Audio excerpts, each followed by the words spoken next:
बिस्मिल्लाहिर्रहमानिर्रहीम। मेरी तरफ से आप सब दोस्तों को अस्सलाम वालेकुम। सबसे पहले आप सब दोस्तों को माह रमज़ान की बहुत बहुत मुबारक हो। मेरी दुआ है कि खुदावंद करीम इस मुक़द्दस माह के सदक़े मेरे मुल्क पाकिस्तान को अंदरूनी और बैरूनी साजिशों से महफूज रखे और इस पर सलामती नाजिल हो।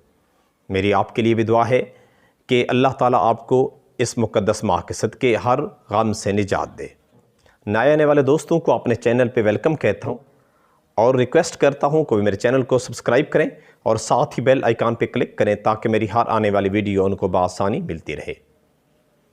मेरी आज की वीडियो ये मौजूदा हालात के मुताबिक है, जिसमें कोई बंदा पीपल्स पार्टी का नुमाइंदा है तो कोई पीटीआई की तारीफ़ कर रहा है, किसी को JUIF प्यारी है तो कोई मुस्लिम लीग नून का नुमाइंदा है। मेरा इस बात से कोई ताल्लुक़ नहीं है कि आप किस पार्टी से ताल्लुक़ रखते हैं। बस मैं इतना कहूँगा कि आप अपने लीडर की जिस तरह मर्ज़ी है तारीफ़ करें, आपका अपना नज़रिया है, आपका हक़ बनता है, आप उस पर कायम रहें, आप उसके बारे में दलाइल दें, लेकिन बस ये ख्याल करें, मेरी आप लोगों से रिक्वेस्ट है कि इस अपने लीडर की तारीफ़ करते हुए आपके इर्द गिर्द जो लोग बैठे हैं उनका भी एक नज़रिया है, इस बात का ख्याल करें कि वो उनकी भी एक इज़्ज़त है, उनकी भी एक रिस्पेक्ट है। वो बातें हरगिज़ ना करें जिनसे आपको बाद में पछताना पड़े। अपने उन दोस्तों रिश्तेदारों का ख्याल करें और बेशक अपने नज़रिया की आप लोग तारीफ़ करें, क्योंकि ये आपका राइट है और आपने इस पे कायम रहना है।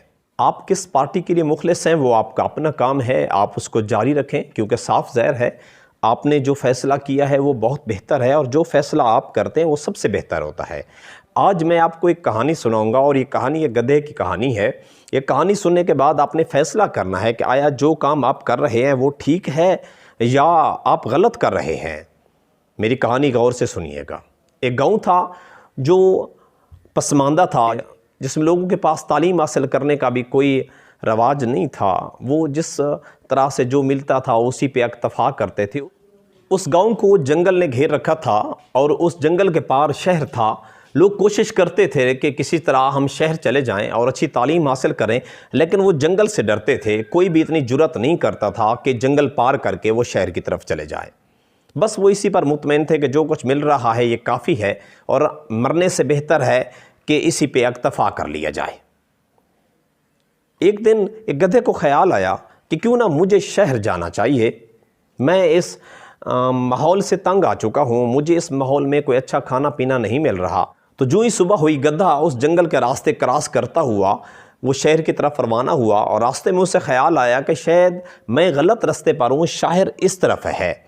वो इस तरफ को चला गया, फिर उसे ख्याल आया कि नहीं, पहला रास्ता ठीक था, शहर तो इस तरफ है। इसी तरह वो ज़िगज़ैग तरीके से सफ़र करता हुआ शहर की तरफ आ पहुंचा। वो बहुत खुश हुआ और वहाँ खुशी खुशी रहने लगा। ये बात आनन फानन पूरे गांव में फैल गई कि गधा तो जंगल क्रॉस कर चुका है।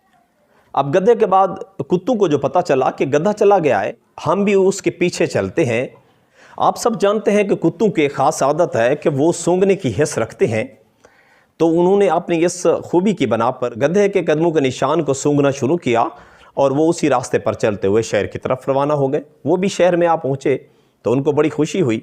इसी तरह गांव में कुछ लोगों ने प्रोग्राम बनाया कि देखो गधा भी चला गया है, कुत्ते भी चले गए हैं, अब हमारा भी हक बनता है। वो भी इस गधे के रास्ते पर चलते हुए शहर में आ पहुँचे। इसी तरह गाँव वालों की शहर में आमदोरफ्त शुरू हो गई। जब शहर वालों को इल्म हुआ कि अगर शहर से गाँव तक एक सड़क तामीर कर दी जाए तो गाँव वालों का राब्ता आसान हो जाएगा और इसी तरह हमारा और गाँव का कम्युनिकेशन का सिलसिला मज़ीद बढ़ जाएगा। गाँव वाले फिर शहर तक आ सकते हैं। इसी तरह उन्होंने एक सड़क तामीर करने का फ़ैसला किया।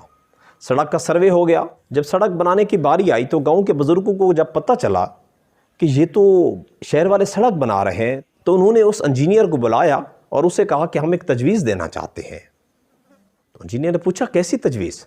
तो उन बुज़ुर्गों ने जवाब दिया कि जिस रास्ते पर पहले हम चल रहे हैं, अगर आप उसी रास्ते पर सड़क बना दें तो आपको आसानी होगी, आपको नया रास्ता नहीं बनाना पड़ेगा। वो रास्ता पहले बना हुआ है, पगडंडी सी बनी हुई है, आपके लिए आसानी हो जाएगी और हमें भी रास्ता नहीं भूलेगा, बल्कि हम भी उसी रास्ते पर चल पड़ेंगे।